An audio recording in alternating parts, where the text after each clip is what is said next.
the next speaker. He's going to be talking about preserving cultural heritage, current trends, opportunities, and challenges in the heritage 3D sector. Ladies and gentlemen, let me welcome on stage digital heritage consultant and a long-time advocate for cultural preservation through 3D tech, Thomas Flynn.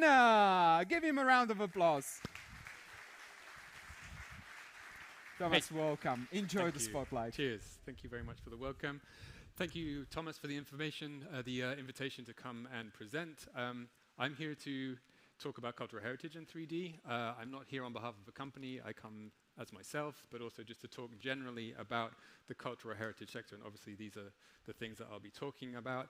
As I listened to presentations this morning, I think it's interesting to consider kind of comparing the cultural heritage sector, so galleries, libraries, archives, museums, cultural sites, and how the concept of digital twins can be applied to collections as well as sites as well. The heritage sector, I'd say, is kind of in some ways behind the reality capture sector, if we can broadly define them that way, in terms of technology, also funding, but also cultural heritage is a very universal interest, I think. So hopefully this will be interesting to you. I'm going to be kind of talking very broad general topics. And so, yeah, without further ado, a lot of this presentation actually is based upon something I presented in Cyprus a while ago at something called the EuroMed conference. And it was my first time in Limassol, and as I walked around, I took a walk around the city, and I took a couple of pictures, and I just bring them up to kind of share an idea of kind of what digitizing in 3D is kind of all about. On the one hand, it's about preserving cultural content and conserving, preserving, repairing, but also for building something new for future generations to use and to interact with as well. And they just happen to be building, so that seems a bit relevant to today. Very briefly about me. I'm a consultant. I edit something called the Spatial Heritage Review. There's a LinkedIn group. If you're interested in any of these topics, please do subscribe there or join the group. There's lots of other people working in this space that you can get to know and meet. I co-chair something called the AAAF 3D Community Group. More on that later. I'm a visiting fellow at Bournemouth University in the UK, so I live in Bournemouth in the UK. And I co-authored something called GLAM 3D, which is a white paper introducing heritage organizations to 3D. Previously, worked at Sketchfab, co-founded something called Museum in a Box, and did some 3D digitization for the British Museum. Just a very brief look at some things I've been doing recently. Over here, digitizing temporary exhibitions for the fashion department at Bournemouth Arts University, Gaussian splatting. This is working with an art gallery in London called the Courthole Gallery for conservation purposes as well as engaging audiences with their collections. And then this is something that's a bit of a bigger project looking at creating a memory twin, and I'll talk about that later, of a space in London called the Guildhall in collaboration with UCL and Cradle of English. I'm going to try and whiz through because often I run out of time. So if I start running out of breath and collapse, you'll have to come and pick me up. Also, I want to just start with kind of sharing an idea of like, well, why is 3D relevant to cultural heritage organizations or the sector in itself? This is a big wall of text, but I wanted to condense how I feel about it into one sort of paragraph. So far in the future, I would dream of there being a globally representative library of openly licensed, interoperable, well-optimized cultural heritage 3D assets, which are powering online mobile-first storytelling, experiences that educate and delight audiences with cultural and historical knowledge, all underpinned by interlinked archives of high-quality datasets sustainably stored for future generations. So that would be kind of like my dream. Maybe you in the audience have similar dreams or different dreams. Oh. So how it might work is, and we have to kind of read this slide from bottom to top, is that you have these high-quality data sets. So this could be collection objects, and the heritage sector works with all kinds of collections from manuscripts, insects, paleontology, zoology, cultural heritage in a kind of anthropological sense, buildings, monuments, etc. Digitized in 3D, And the data set will include other things, not just the 3D data. But if it's all done very nicely, on top of that, you could then make those assets available through a library of sorts. And that library potentially could be openly licensed so that anyone could use that cultural content. And interoperable, so you could use it in different 3D environments and for different purposes. And that underpins the engaging and delightful. And those are the two things that I like to always push with cultural heritage organizations is it's not enough to just say, here's a 3D model. You want to be engaging people and delighting them with 3D experiences that maybe are educational, but maybe also just entertaining. So again, back to the trends, opportunities, and challenges. One trend is the interest in scanning or digitizing at the highest resolution and to digitize as much as possible. So just some examples of what that might mean. Some photometric stereo. So this is 2.5D, should we say, digitizing a tapestry. Something called Kintsugi 3D, digitizing not just the 3D shape, but also digitizing the specular properties of a subject out of Minneapolis Institute of Art. Somebody called Michael Tetzlaff working on that. And a project from the British Museum, digitizing using photogrammetry under different lighting conditions, so UV and infrared, and also CT scanning a subject there. So digitizing kind of as many aspects of a particular subject as possible. So creating lots and lots of data there. And this could obviously just, these are objects, but it could be buildings and sites that are outside as well. We also have this possibility now using different techniques, for example, Gaussian splatting, to digitize intangible heritage, so processes in 3D or 4D, you might call it as well. So it's now possible to capture more things in more ways than it's ever been before. And along with the spatial data, the 3D scans, there's the metadata, which tells you about the 3D models, kind of the data sheet of a 3D file, and also more information about a particular subject as well. Another keen topic, it's kind of split from metadata, is the concept of paradata, to record how something was digitized in 3D, so that when a researcher 100 years in the future comes back to look at a data set, they can understand the quality of that data set. They can understand how it was made, why it was made, maybe what was left out, what was included. And this makes it kind of a more useful set of data. Coming out of the Digital Heritage Research Lab in Cyprus is a fairly new concept of a memory twin. And this is the idea that when you digitize something, you're not just digitizing the form of the subject. In this case, it's a fishing trawler from Cyprus, and you can explore this at elambusa.eu.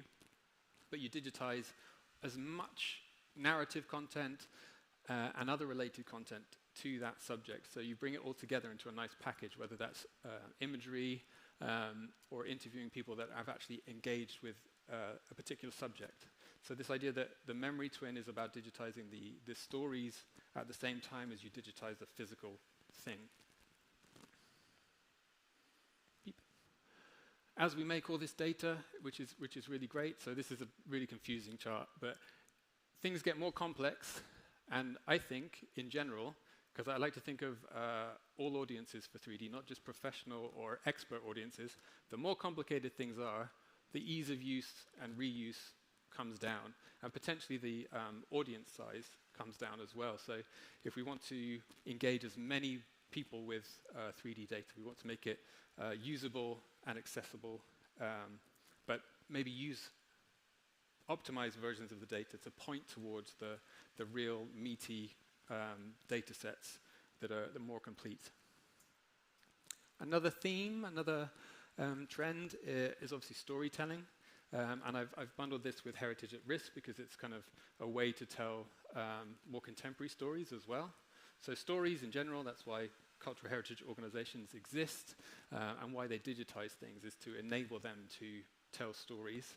And that could be the narrative of a particular thing. How was it created? What happened to it? Why did it end up in a museum? but also kind of the storytelling through kind of educating people, using stories rather as education and communication.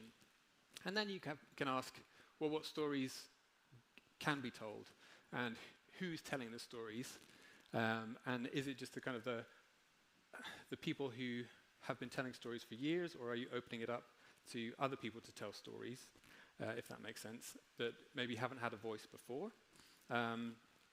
And are we addressing kind of the most powerful stories and using these technologies to talk about climate change and conflict, decolonization, inequality?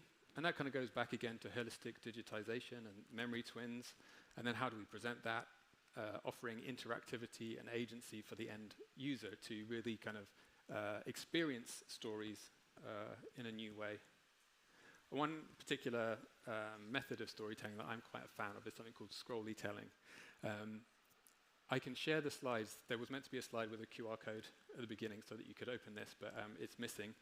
But these are all scrolly telling experiences where the user experience, or rather the user input that's required, is just scrolling. And I think that's a great way to introduce, again, non-expert people to 3D data, because if you've ever seen somebody completely new to 3D engage with a 3D model, you've probably seen people zooming inside a 3D model, getting lost, not understanding kind of necessarily how it can be engaged with. But I think most people understand scrolling. And these are all really great examples from the Getty, from the International Committee of the Red Cross, New York Times, and ABC Australia. So do have a peep at those if you have time. And yeah, going back to that idea of which stories are told, and through recording and documenting, that's one way that stories can be made available, or attention can be drawn to them. So digitization used to document and valorize heritage under threat of war, climate change, or you're probably familiar with what happened to Notre Dame in Paris and how 3D played a part in restoring it. But a couple of projects that I want to draw your attention to are the work of Karim Yahya at OpenVL, digitizing Palestinian heritage, and then the work of Skyron, digitizing heritage in Ukraine as well. Again, these are links that you can click through if you get hold of the presentation. Another theme is diversity. So this is from a presentation I did a long time ago. Sorry, actually, if I go back briefly, diversity, inclusion, and accessibility, these are three separate things. It's not one thing. This is kind of just a snapshot of museum users on Sketchfab from 2023. So you can see a large proportion are from the US, the UK, and then Spain, France, a lot of European countries, a lot of Western countries. So at the moment, I'd say that what is being digitized and made publicly available, at least on Sketchfab, but I think this holds true for more broadly across the sector, reflects the current norms and historical makeup of the museum and cultural heritage sector. So you can obviously see that there are parts of the world that are not represented in the data sets that are being produced now. So every day, every week, more data is added to kind of the global library that I was talking about, but it's coming from certain places and from certain people. A project, if you're not familiar, that I'm a fan of, the Museum of British Colonialism, which is intended to raise awareness on the presence of detention camps in Kenya and the brutal history of the colonial period. And so they're not digitizing things because the things aren't there anymore. They've been torn down or destroyed, but they're using 3D to platform these stories and to rebuild them in a digital space. Accessibility, so there's kind of a few readings of accessibility we could take, but one is simply making the data that you produce available. So for cultural organizations, you want to make it findable, accessible, interoperable, reusable, but also meet audiences where they are. I'm going to skip on a little bit because I don't want to run out of time.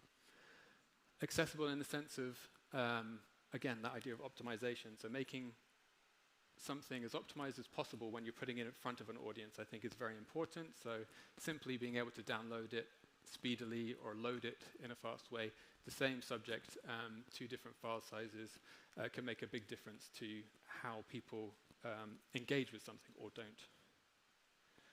And something we tried at Museum in a Box was exporting physical replicas of museum collections to audiences that couldn't come on site. So this little box was sent to schools and care homes, for example, and you put the subject on the top of the box and it talks to you about that particular subject.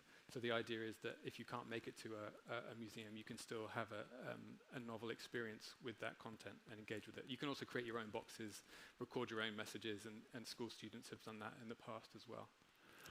There's a big gap, accessibility in 3D viewer accessibility, so online. I think accessibility for 2D content online, for example, even just alt text, is pretty common, but for 3D viewers, there's a big gap there. For screen readers, audio descriptions, keyboard navigation, game control and navigation, voice control, ways for other people who are differently able to engage with this content is a big opportunity, and luckily there are some people that are working on that in recent years.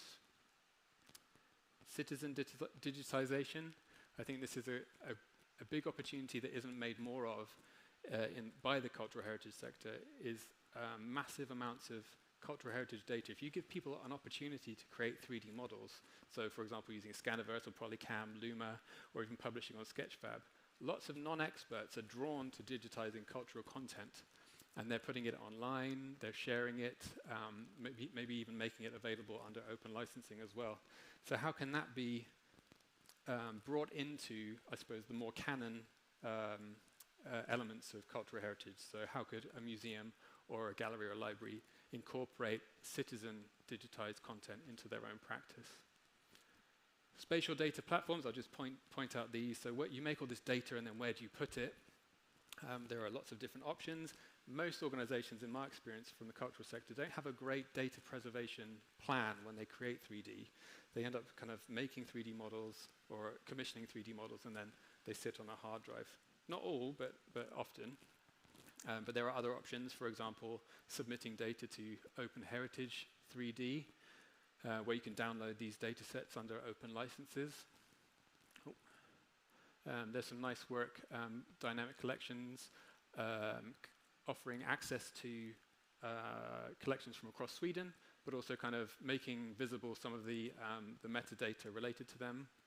Global Digital Heritage doing great work. In fact, somebody mentioned Petra as one of the sites they'd like to see digitized. I know that GDH have been in Jordan digitizing recently, so maybe that will be on their list. Europeana 3D big data space, that's another ongoing development in the EU to create a kind of an online database of 3D content available. And then the European Collaborative Cloud for Cultural Heritage is also another place that's kind of in the works for, where everyone in the EU could put their 3D data. And similarly, UNESCO is working on something for the Arab states called Dive into Heritage. So if these are all kind of interest, do take a look. And then the idea eventually, we have kind of a global, access to a global library of 3D content that we can compare and contrast collections across time and space. And that data maybe is made available for reuse, so people can download it and access that data and reuse it in their own ways. It also, this process of I make a 3D model, I put it online, I let people download it. There's a process of acknowledging the rights inherent in a piece of heritage, whether that's a dinosaur fossil or an artwork, and navigating that. Also, there's an element of organizations relinquishing control over collections, especially for cultural content that doesn't necessarily, or has other cultural owners than a particular museum. So kind of, it's really great. I recommend everyone do this, depending on what kind of collections there are. But it can lead to all kinds of reuse in academia or creative reuse.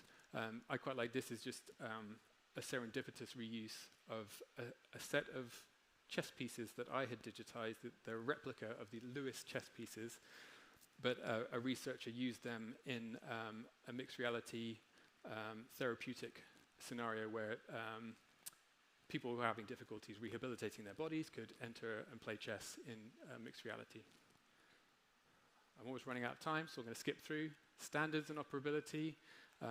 There aren't really any, but they're kind of developing. Everyone seems to have their own standards. These are some places that kind of are working on that. I'm running out of time, so I'm going to keep going. The IIIF 3D Group International Image Interoperability Framework. Imminently, there will be a specification for publishing 3D cultural data interoperably, and it's not connected to, but similar work is being done by the OpenUSD group as well. I'm almost done, 10 seconds. One final thing, this idea of sustainability. 2 readings. Is that data that we're capturing now going to be available in 100 years? Or is it just being kept for, until next year or until somebody drops the hard drive at their university or organization, excuse me. But then also the sustainability of the fact that we're producing and using a lot of resources to capture, process, store, and display 3D data. So how do digitization processes impact the climate? This is an area ripe for investigation. And how do we rationalize that to ourselves when we're just producing loads of data, and eventually, because we're using up all these resources, it's just going to end up with the stuff that we're digitizing being underwater in a few years. I'll stop there, a little bit over time, but I hope that's given you a bit of a scattershot of where the heritage sector is with regards to 3D. Woo! Cheers. Let's give it up for Thomas. Thomas, well done. Thank you. Well done. Quick question. One question, and before we actually get there, Rami Tamimi posted a comment. Thank you for bringing attention to the cultural heritage of Palestine. Your efforts are seen and appreciated. So one comment over there. And one question. How do you explain the importance and future uses of controlled high-accuracy 3D geospatial surveys to conversation professionals and guardians? Well, it depends. I think in the panel discussion earlier, there was an illustration of you have to talk to the right people about if you want to do this kind of work with them. So I've written that OpenGlam 3D paper with NYU as an introduction. It depends on what level you can go in. If people have technical understanding, you can obviously explain things a lot quicker. But if somebody's never engaged with 3D digitization, or if you said geospatial to them, they may have absolutely no concept what that is. You may have to work them up to explaining why it's useful and what does it achieve for that person, for that organization, and it really depends on the scenario, I suppose. It's a bit of a non-answer, but that's, I think, the best way to answer it. Let's give it up for Thomas one more time, ladies and gentlemen. Thank you.